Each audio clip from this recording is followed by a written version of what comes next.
A very good morning to you guys. Welcome to our Sake Online. This is the Breakfast Club. My name is Brighton. Today we're coming live from BF at the Hustler Summit, and we have a good guest joining us this morning, talking about issues of innovation and how people can build synergies together and working together sort of collaborations in terms of achieving different innovations. And that's Tsega Tadesse coming from the University of Maryland. Good morning, ma'am. To you. Welcome to the show this morning.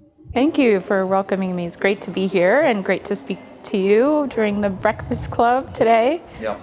How are you finding Bulawayo in terms of the weather? How are the people in Bulawayo? Bulawayo is a beautiful place. It's very warm. It's also a place with warm, friendly people, and I'm having the opportunity to meet people that really care about Bulawayo and that are trying to support the young people, the women, the people coming up and trying to create opportunities, to create jobs. And so I'm finding it to be an inspiring experience. Let's talk about different innovations at the University of Maryland. How you can learn and borrow from as Bulawayo. Absolutely. So the University of Maryland, one of the best things it does is that we, as each of the different departments, support innovation. And innovation is supported throughout the university. And we have courses that support that, whether it's you're taking entrepreneurship classes or you're taking machine learning classes. You're able to stay at the cutting edge, or even if you're interested in deep science like quantum, and thinking about, okay, what are the most efficient ways to use that? So innovation is infused throughout the educational experience.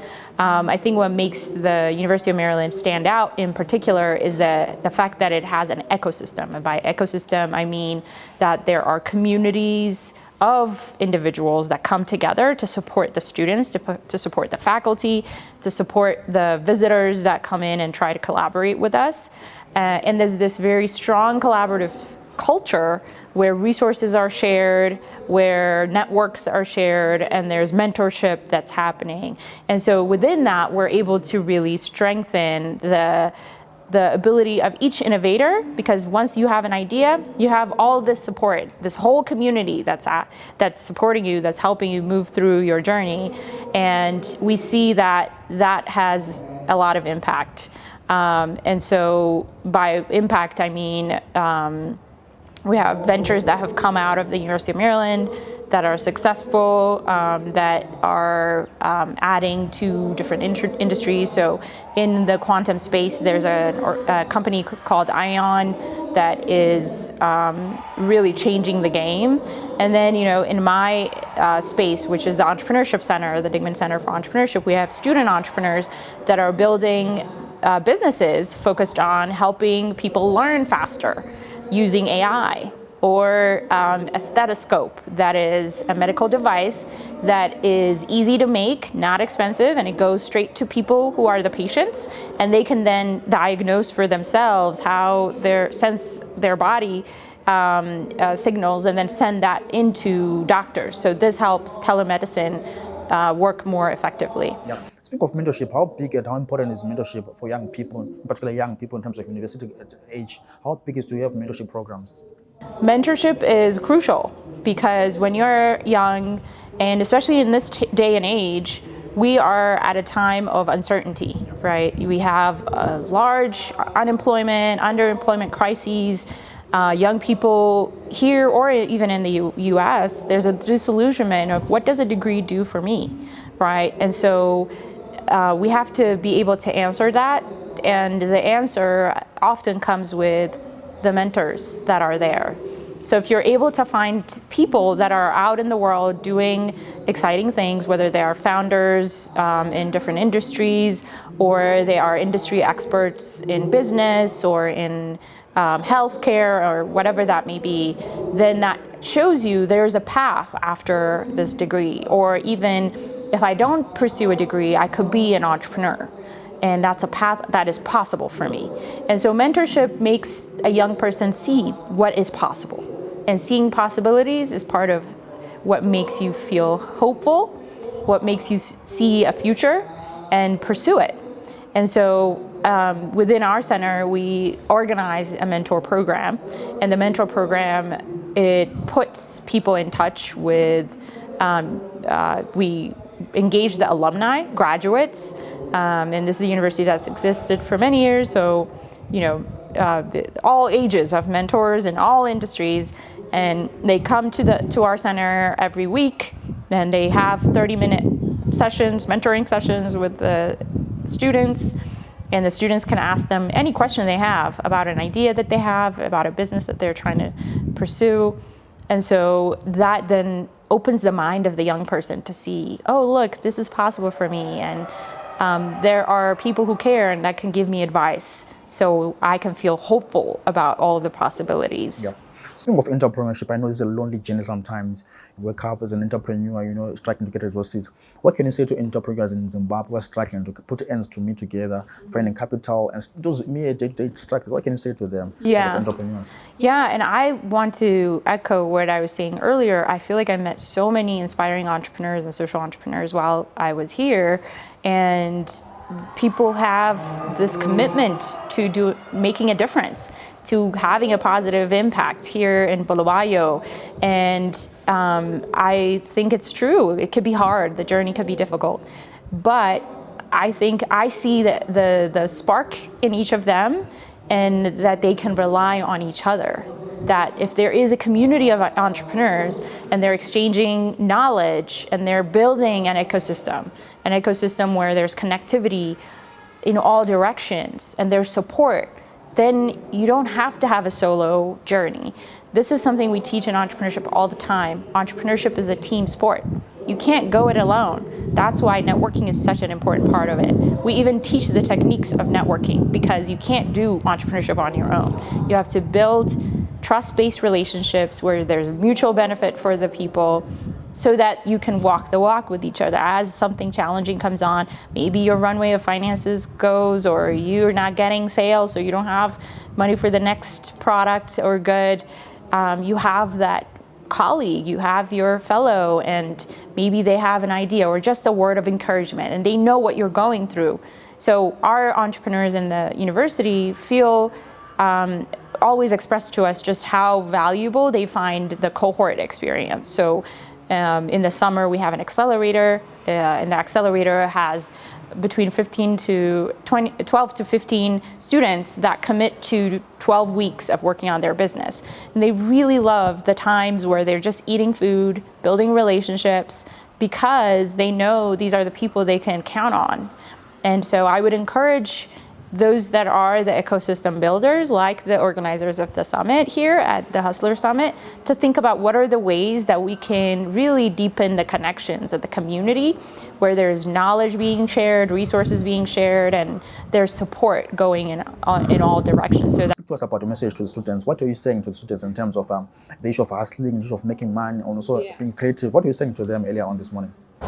Yeah, absolutely. So, the message that I would share with young people is that the traditional journey of the career that maybe we thought existed in the 60s or the 70s is no longer. There is no formula where you graduate, you get a degree, and then somebody hands you a job, and then you move up the ladder, you become an executive after some years. That traditional path, or that expected path, isn't so common at all. And so what I would tell young people is, don't be bogged down. Don't feel like you have to live up to that traditional path. Make your own waves. Think about, what am I passionate about? And then understand that it's a winding, spiraling road, and you'll find your way, as long as you're identifying how you can solve the problems that are around you, and you're adding value to your community, and you're exchanging that value for the income that you're going to be making. So don't be boxed in. Tap into your passion, have hope, and let go of the traditional expectation of one path. There are many, many paths to success. Last night we were talking to creatives in Bulawayo. Different creatives came up to the cocktails last night. Maybe speak to us about issues of synergies and creating networks and collaborations. How big is to create collaborations and work together? I'm sorry? For creatives, how big is to work together, create networks and synergies? Yeah, absolutely. So if you're a creative, you need to get your art out there. You need to get your creativity out there. And to give an example, in Maryland, we're partnering with a local business called Shop Made In. Shop Made in Maryland, Shop Made in DC, Shop Made in Virginia. And we are doing that because we recognize there's so many creatives in our university, young people who are studying the arts, but there's this disillusionment, where do I go from here? But what this business does is it brings them together into one place. So it's about, they're tapping into a marketplace, and if you have, you know, posters or art or bags, handbags with your art on it, or iPhone case covers or whatever, you know, or you have fashion, you have a place that you can take it, you can be a vendor, and you're gonna be valued to be a part of that. And so having a community for creatives is so crucial, because that's how you can tap into the market, that's how you can tap into your audience.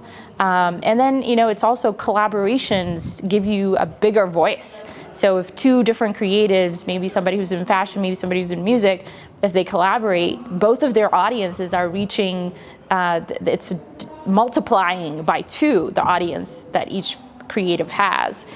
So there's so much power in creative collaboration, and the art could be deeper and more interesting if there is collaboration. And so we try to encourage that for the creatives. I know there's like this fear of, oh, I have my art, somebody's gonna steal it, take it away.